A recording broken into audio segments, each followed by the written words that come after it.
This is the 17th episode of CloudFocus Weekly for the second week in November 2010. This episode is titled Just Ping Me.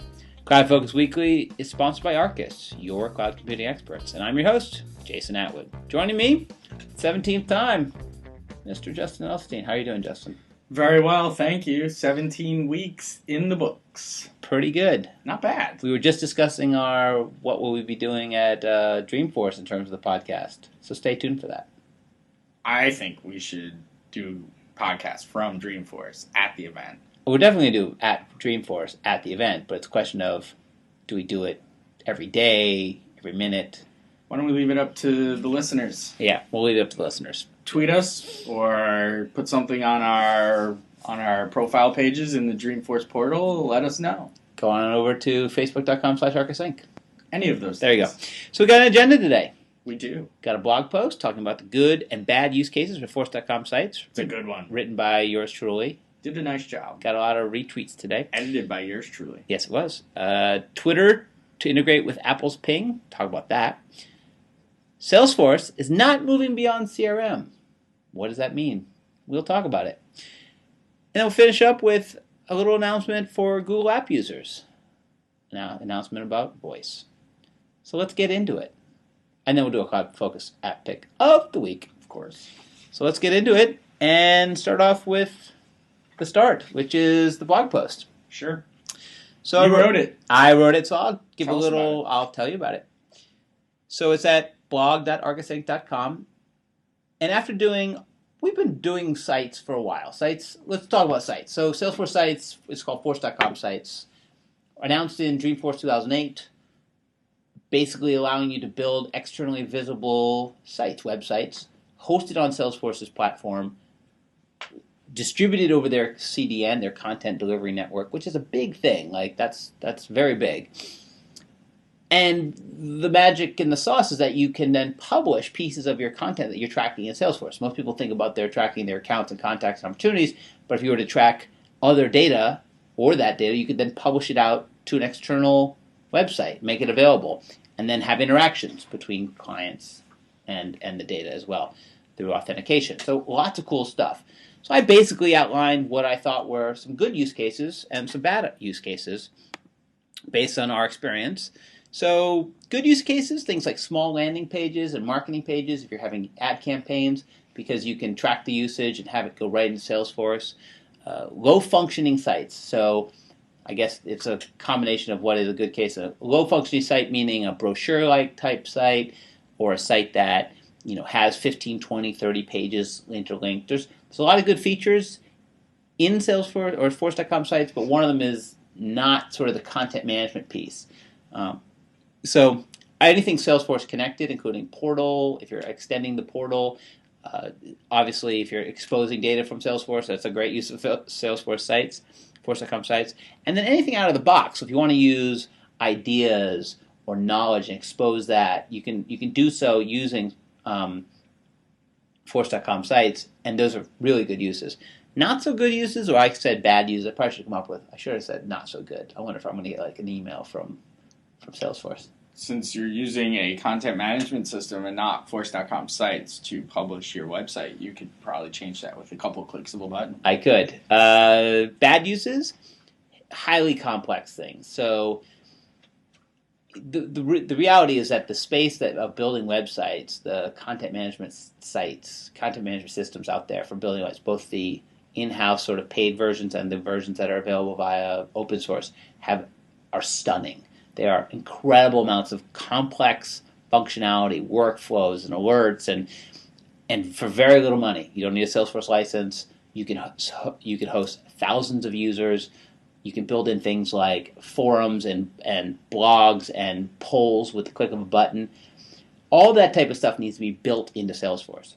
It could come in certainly in different ways, but right now, if you want to build a poll onto your Force.com site, you'd have to build out the functionality, which would require code and it wouldn't be just add a new product. So I think they're coming, but those are sort of some of the things that I would say are bad uses. Overall, again, we're big fans of it. I think it has some great ways to be used. it's just not. It's just not. Don't think that I'm going to build the next Amazon.com on Force.com sites. There's limitations in bandwidth for your users. There's all sorts of other little things that you might want to consider. So, what do you think? Anything? Good article. I mean, some good use cases come out of it, particularly the Salesforce connected portion of your good uses. We work with a lot of not-for-profit organizations, and I can think of a very easy use case for nonprofits if they were to want to publish all their donors that donate over a certain amount of money.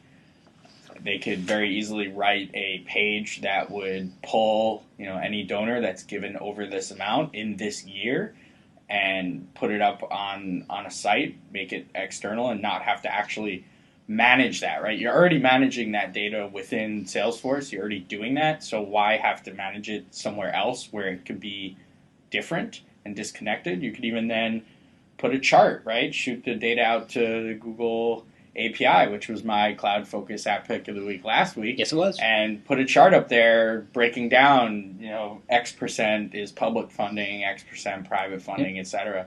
So there's a lot of good use cases for why you would use Force.com sites for even just bits and pieces of your overall website. And I think that's sort of thing. If you have something in Salesforce that you're tracking and you want to expose it, that might not mean you build a whole website in Force.com sites, but you could use iframes, which are a way of including sort of external content. So it can look seamless. You can use subdomaining. So we have blog.argusinc.com versus www, so you can subdomain things. So there's lots of different ways. It is very good as a product, but again, has some limitations like all products. And I can't wait to see what they do with it going forward, because they've already made leaps and bounds. They've included Google Analytics, included I think there's a lot of stuff yet to come. So that was the blog post as it was. Next article up, or next thing on the agenda, is to talk about actually something interesting we talked about a while ago, which was Apple's foray into social networking, which is a product called Ping. Which I still haven't used. Good job. Yep. It's built into iTunes and allows you to... Basically, it's a social networking inside of iTunes that allows you to talk about and comment on and like artists who then are sort of posting their statuses. And then as you buy things, it can then say, oh, Jason Atwood just bought Who Let the Dogs Out by the Baja Boys, Baja Men, or whatever that was. And then other people, if you were in my friend network, you would be able to see that, you'd be able to buy it. It had like a million people who signed up for it for the first day. Yes. But then, since then, it's kind of like, wah, wah. One of the reasons was because they were going to integrate it with Facebook. And Facebook said, no. Or they couldn't get the terms right, whatever. They were going to do it. I think Steve Jobs, when he announced it, said within a week or within whatever. Never happened. Apparently, the negotiations are still going on. We talked about having one social network, but there's another social network that has actually agreed to integrate with Ping, and that's Twitter. I think this actually gives... So Twitter's announced that they're going to allow integration with Ping. You're going to be able to do things in Ping and have them publish out to Twitter, have those things be linkable back to buy things in iTunes, and it's a major step, right? I think first of all, it plays the hand of Facebook, saying, "Hey, listen, you're not the only social network out there in the world. There's also Google Buzz." But also to say it's legitimate and it's not going away. We're not just going to tear it down the next day. Twitter has, as you know, a massive following and a massive amount of people. They also do integration very well. You can integrate Twitter with everything. I've seen people put it on their toilets every time they flush the toilet. It tweets, and so you can kind of make it into whatever you want. Building into Ping gives Ping some validity, pushes the social networking, and also shows how well Twitter will play with others. What do you think? I don't use Ping, so I like the idea of it. I like the idea of, my actions that I take in this place can show up in this place. So for that reason, I like what I'm hearing. Do you connect your Facebook and your Twitter? No. Do you connect your Foursquare and your Facebook? No. Do you connect your Foursquare and your Twitter? No. Wow. I don't. I use social networking in a different way. Like, I like the idea of this one, so that they're all connected, but I use these things for different reasons.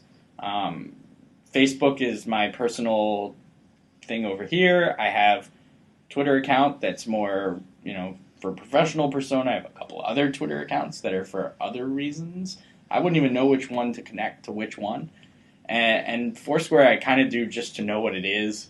And so I'm like up with the times. I don't feel like I need to be up with the times on Ping just yet. I don't really buy that much stuff in iTunes even to make it that worthy for me. And I don't know, I just don't feel like that's necessary. iTunes is like slow enough on my computer. I don't need it to make it slower by having it load in all this other stuff. We would just send out a message to Twitter. I tell you what I like the way when the connections are done, and I wish every one of the places would do this. Okay, LinkedIn and Twitter. That one I actually do have connected. And the reason I like that one and the Foursquare one connecting is that you have the choice when you're about to do it. Actually, it's an option within LinkedIn. You can say, if I put the in tag or not, might show it in my status on Twitter or on LinkedIn. I like that you have the option. Foursquare, whenever I check into a place, like we were just at a client and I checked into their place, I can say, share that on Twitter, share that on Facebook. So I have the choice at the time I'm doing it. I want that to be always the case. If I want to connect them, let me connect them up, but I don't want it to be automatic because I don't like when there's too much activity on Facebook because it kind of overrides Facebook. Twitter is much more active, so you can post 10, 15 times a day. You post 10, 15 times a day to Facebook, and people look at you weird. So, sorry for all those who do that. So, you know what I'm saying? Like, there's a different if I had the more choice. I'd love to be able to post to Twitter once in a while and have it go to Facebook, but I want that choice when I'm tweeting. I want to say, oh, this tweet I want to also add to Facebook, as opposed to every time. Does that make sense? It does make sense. So that's my social persona. Next up. Thanks for sharing. You're welcome. I just tweeted it and pinged it and Facebooked it. Next up, Salesforce. This is an interesting article coming out of PC World saying that Salesforce is not moving beyond CRM. It's so weird. What an odd statement. I think it's one of those headlines that you're supposed to read and go, oh, let me go read this article. Because I read the article thinking, wow, it worked then. It was absolutely successful because I read it and I thought, oh, what? What does that mean? What are they doing? It basically goes over saying that Salesforce wants to become the market leader in sales in CRM and is not really interested in a lot of these other markets. But it's almost completely false to what's actually happening. Salesforce is moving into lots of different markets, including their connection with VMware, including their buying of Jigsaw, including their buying of things like ideas and knowledge that are completely not really about CRM. Ideas isn't really about CRM at all. It's more about social networking and it's more about idea management than it is about CRM. Yeah. So content could be included in that. I mean, while these things have hooks into CRM, it makes it sound like, no, we are not a platform. We are a CRM application, when indeed they are a platform and not, they are a CRM application built on a platform, when the headline, at least, says that they will not move beyond this application, which they already have done. Right. They've actually moved into one of their biggest pushes in the last year and a half has been the Sales Cloud, which is, again, a lot of people consider that not CRM at all, talking about tickets and solutions and things like that. I find it interesting that this is coming out right before Dreamforce. It almost is like a head fake. I feel like this is we're not going to do anything beyond CRM, and whoop, come in Dreamforce, they're going to say something else. Yeah, but why would they throw, a big executive's name out there in this Polly? article? Polly Sumner. I've met Polly. Good for you. She's very nice. We haven't even scratched the surface of the potential CRM market. That's kind of not even true, but okay. We've talked about it internally and decided not to. Right. Meaning moving beyond CRM and talking about financial apps or human resources apps. But which is interesting because they have made they purchased or invested in those companies. So they invested in Financial Force, which used to be Coda, which is a full-on, I would say, medium-sized. It's an accounting software. I'm just trying to compare it to like Microsoft Great Plains or something. It's more than great. It's probably in the Great Plains but it's more than something like QuickBooks. And then they have great partnerships with someone we're involved with, Job Science, which is doing recruiting and onboarding. So I think to say that they're not getting in these platforms, it's like maybe that means that they're not going to do it themselves. That's, I guess, if you're going to boil down the article, which it doesn't really get into, but it says Salesforce itself isn't going to get into these platforms and become an HR system or become an accounting system, but they'll let the other vendors do it on their platform. And to that I could say I get it. But the way it sort of came across as an article, it doesn't come across right. And so John Ribeiro of IDG News, shame on you. Last article, actually you posted, so why don't you... I did. I put this on the agenda. Yes, you did. It's an article from Read Write Cloud. They actually have a nice little I like section Read Write Cloud. It's a nice little piece of the Read Write web family. Yep. Who are they owned by? I don't know. You get bought by somebody? Maybe not. I don't know. I've been reading Read Write Web for years, and Read Write Cloud has sprung up, and I enjoy their stuff as well. They have an article about Google Voice coming to Google Apps subscribers. It's kind of an update that was just posted the other day. So, Google Apps has for the last 5 or 6 months been slowly rolling a couple of the other pieces of the Google account platform into their application suite, right? Well, yes. Well, I can give you a little history on this. So why don't you give me some history then, if you're going to shake your head at I'm going to give you some history. So the way Google Apps has always been is that your Google Apps account and your single sign-on Gmail account. Your Gmail account could get you into Analytics, could get you into AdWords, could get you into Gmail, could get you into That's your Google Docs, account. Your Google account. Your Google Apps account could never connect those things. Right. That's what I just said. But starting 6 months ago, they started to migrate them together. That's what I just said. Well, I didn't think you said it that way.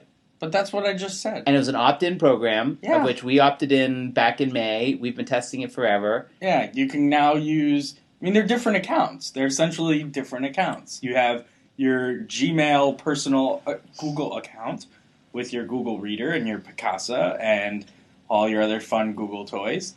And then you have your professional Google Apps account where you have your Gmail, your calendar, your docs, and now Google Reader and Analytics and Picasa, YouTube, etc. Google Wave, which we are fans of and have now mentioned on the podcast. We're going to do it every time until they save it. So essentially, Google is now slowly but surely rolling Google Voice into the Google Apps product line. So with your Google Apps username and password, you'll be able to use the Google Voice product, which essentially means for small businesses, you can sort of forego the purchase of telephony service. You can, if you're using Google Apps for your email and for your calendar and docs and whatever else, you can use Google Voice too, which is pretty interesting. They're coming around and really trying to take over the entire communication and collaboration space. Google Voice needs one piece to make it for small business. It needs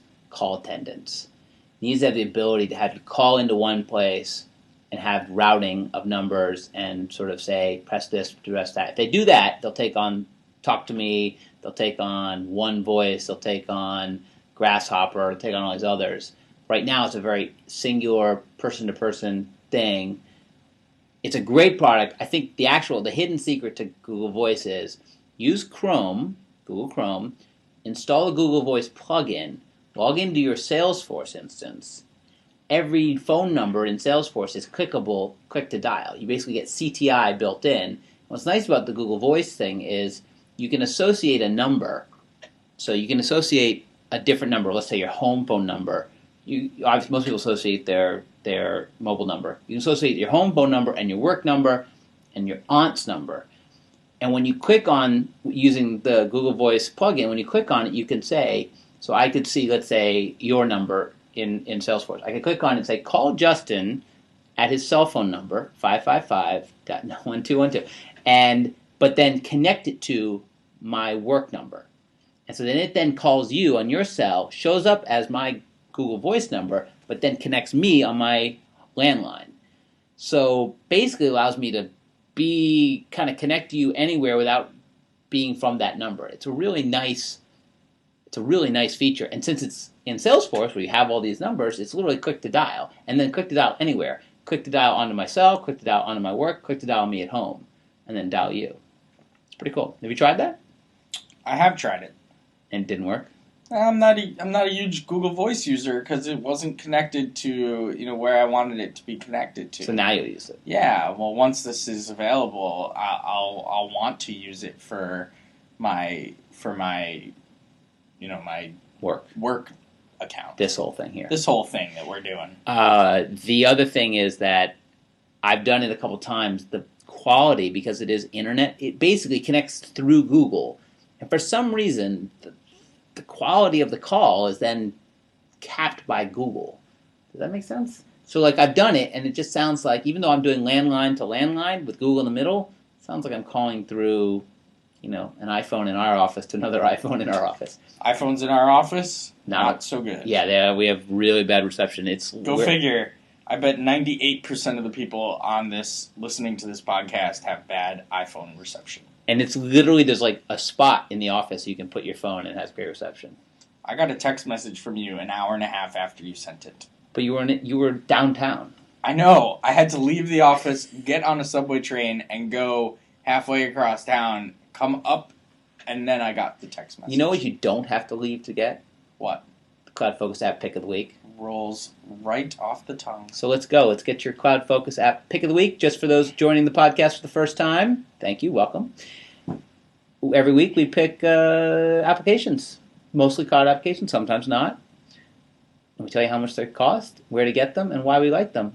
So that's the CloudFocus app pick of the week, and Justin will start us off with his CloudFocus app pick of the week. I'm going to go back to my friends at Force.com Labs. I love these guys. Back to your friends? Have you left them? I've left them. I think I do 50% of all your picks. They crank out products at an amazing pace. And they put one out today, the 11th of November, that was an idea of mine on the Ideas Exchange.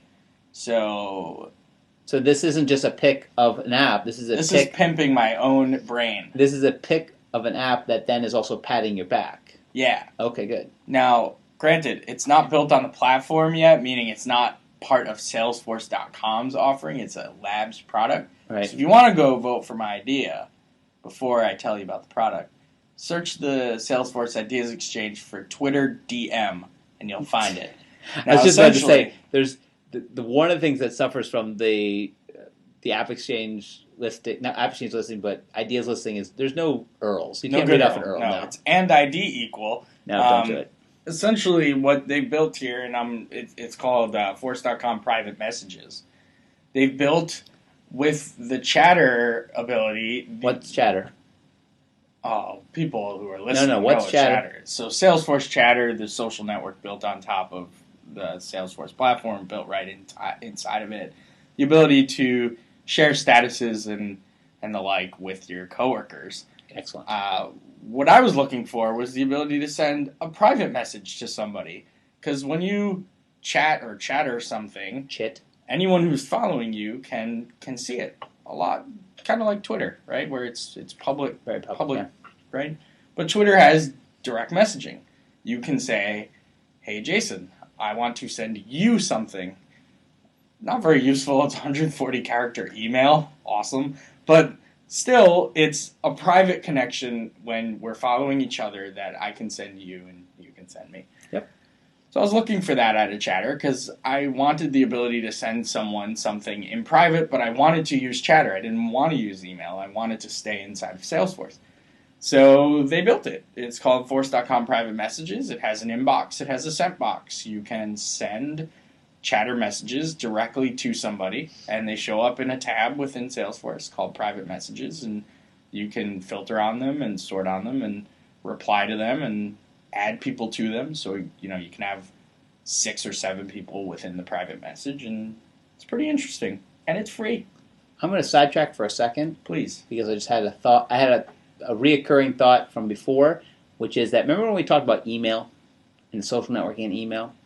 So I'm pre-thinking here, but Facebook has announced that they're doing something. They're doing one of these Apple things where they're going to announce some big product, and in it they talk about inbox, and it made me think, oh my goodness, Facebook is going to create their own email client. They already have their own email client. They don't have their own email client. They have the ability to do what you're talking about, which is DM people and whatever inside of Facebook. I'm talking external and a email client. That is Facebook email client. Theirs is basically like message board stuff. Have you ever been on a message board? You can send private messages back and forth. It's really... I have email. But it's not email. It's email, like it's AOL.com 1996 exactly. email. But imagine if Facebook created an email client that's actually email, but then all does it in Facebook. So you can do both Facebook messaging, but also email. That's almost exactly what we're talking about. We talked about why don't people take the email clients we have and put in more social. What happens if a social network built real email client that maybe you could build in other email into? Or you could include your IMAP account. You're crazy. What's your CloudFocus app pick of the week? Craziness. By me for free. So, by the way, what was the cost of your... I said it's free. Free is in... Zero Justins. Zero Justins? So mine is not free. Used to be free. Not free anymore. It should be free. It's something about me. It's actually about me being very mobile. So it's Mobile Me by Apple. For those of you who don't know what that is, it used to be called iDisk. It is now basically a full suite of things. You pay $99 as an individual, although you can get it on Amazon for much less. You buy the box version for like $69. $149 for family, which you can have up to 5 users. It basically gives you a suite of things that you can basically get anywhere else for almost free. But they're all built together, and they actually work really well. You get an email client that you can use offline and online. You get storage, online storage that you can have people send into. You can post your things. It integrates with iPhoto and all this other suite of apps. Calendaring, address book. Two features that I'd like to highlight that I think are really awesome. Both have to do with the iPhone and sort of the i suite of things. The iPad, iTouch, iPhone, I do. Which is, one is syncing. So if you have a Mobile Me account, you can have your your calendar and your contacts sync wirelessly and through push through any devices you have, which is really great. It acts like a BlackBerry. You add a person in your address book on your phone. It shows up almost instantly online, then shows up instantly on your Mac or multiple Macs. It's pretty cool. That's one feature that's really nice, and that's almost worth the $99 a month. Almost. You don't pay for yours, so don't talk about it. That's true. I'm part of a friend and family package. Yes, you are. Less friend, more family. More family, less friend. So the second one is Find My iPhone. So if you're in a household with more than one iPhone, or you lose your iPhone a lot, you can log in online and say, Find My iPhone, and it basically will send a message and a sound to your phone and make it beep and say a message until you can go find it. You can also track where it is. So if you have multiple accounts, like a kid on your account, you can go and say, oh, look, Sally's at the mall with Bob, my two kids, Sally and Bob. So really cool features. Those two alone, I think, are worth the $99. And again, you can get it through Amazon for about $110 for the family edition. You put 5 people on it, then you're like literally talking $20 a person for a year. That's not bad at all, I don't think. Fair enough. I find that it's great for, in theory, but syncing is hard. And I end up with about 10 contacts in my iPhone that are all the same person, with some of them have 16 phone numbers, some have just their birthday. It really messes up the syncing when you have an iPhone, an iPad, a laptop, and a desktop all syncing. I've never had a problem with that. Oh my god, it's so bad. I'm going to show it to you. I have my phone right here in front of me. And I'll just scroll through my contacts, and for those following along at home, this has got to be great for you. So thanks for doing it. I'm gonna flow through my contacts, and oh wow, look at all of those. Look what's in these. All right, so here's one tip for you at home. It's terrible. They're all the same. I see it's a lot of people.